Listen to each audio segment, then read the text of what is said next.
कल हम लोग जो पढ़े हैं उसको बहुत शॉर्ट में रिवीजन कर लेते हैं, ताकि रिवीजन बहुत ज़रूरी है। सबसे पहले हम लोग साइन त्रिभुज बनाए थे। इस त्रिभुज का नाम हम लोग समकोण त्रिभुज बोले थे और एबीसी इसका नाम दिए थे। ये समकोण है जिसको इंग्लिश में राइट ट्रायंगल बोलते हैं हम लोग। समकोण त्रिभुज है। ए थीटा और यहाँ पर 90 डिग्री का कोण बनता है। इसको कल हम बहुत ही अच्छे से बेहतरीन तरीका से आप लोगों को समझाएं, लेकिन आज रिवीजन करा देते हैं बहुत कम सीमित समय में। इसको परपेंडिकुलर कहते हैं, इसको बेस कहते हैं, इसको हाइपोटेनस कहते हैं।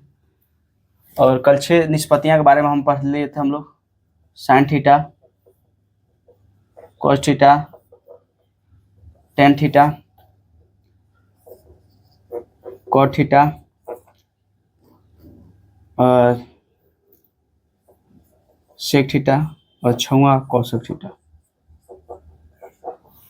6 निष्पत्तियों के बारे में पढ़ने के बाद कल हम लोग थीटा बदलने का भी मान हम लोग पढ़े थे, या इसको ये भी हम लोग पढ़े हुए थे। इसका मान रखने के लिए P/H, B/H, P/B, B/P, H/B और H/P। इतना करने के बाद हम लोग कल पढ़े थे साइन बदलता है कॉस में, कॉस बदलता है साइन, बदलता है कॉस में, कॉस बदलता है साइन में। उसके बाद हम लोग पढ़े थे टेन बदलता है कॉट में और कॉट बदलता है टेन में। उसके बाद हम लोग पढ़े थे सेक बदलता है कोसेक में और कोसेक बदलता है सेक में। इतना कल पढ़ने के बाद हम लोग इसी पर एक मान भी निकलवाने के लिए बताए थे। बोले थे साइन 60 डिग्री को कॉस में बदलिए, कॉस में बदलें। इस पर हम कल बेहतरीन तरीके से बताए थे और ये बदलने का भी नियम आप लोगों के सामने कल लिखवाए थे। साइन 90 डिग्री माइनस थीटा बराबर कॉस थीटा होता है, cos 90 degree minus theta is equal to sine theta होता है। टेन 90 डिग्री माइनस थीटा बराबर कॉट थीटा होता है और कॉट 90 डिग्री माइनस थीटा बराबर टेन थीटा होता है।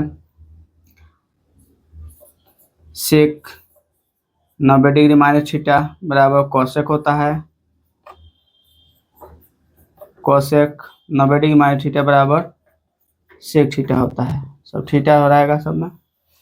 कल ये पढ़ने के बाद हम लोग इस क्वेश्चन को बनाए थे। साइन को बदलेंगे तो साइन को हम ऐसे लिख सकते हैं, साइन 90 डिग्री माइनस 90 में से क्या घटाएंगे कि 60 आएगा 30 डिग्री। तो साइन 90 माइनस थीटा बराबर कॉस थीटा होता है formula, according to formula sine 90 minus theta बराबर कॉस थीटा। तो इतना को हम कॉस्ट लिख सकते हैं। थीटा की जगह पर क्या है 30 है। इस प्रकार हम लोग इसको आंसर प्राप्त कर लिए थे। इस तरह से कल हम लोग पढ़े थे और बहुत ही अच्छा से बेहतरीन तरीक़ा से समझाए थे।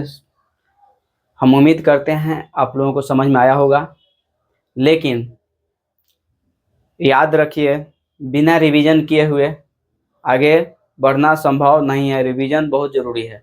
खाली हम लोग पढ़ते चले जाएंगे, लिखाते चला जाएंगे, पढ़ाते चला जाएंगे तो फिर रिवीजन करेगा। जब रिवीजन नहीं होगा तो आप लोगों का मजबूत नहीं होगा सिलेबस, ये कंटेंट आप लोगों का ये सूत्र मजबूत नहीं होगा, बेस मजबूत नहीं होगा। जब बेस मजबूत नहीं होगा तो अगला चैप्टर आप लोगों से बनने वाला नहीं है। इसलिए सोचिए पहले इसको रिवीजन करा देते हैं। चलिए अब आगे पढ़ाते हैं आप लोगों को।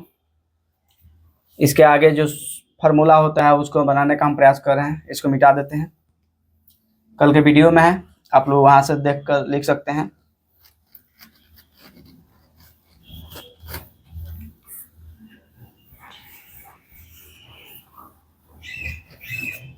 चलिए आज डे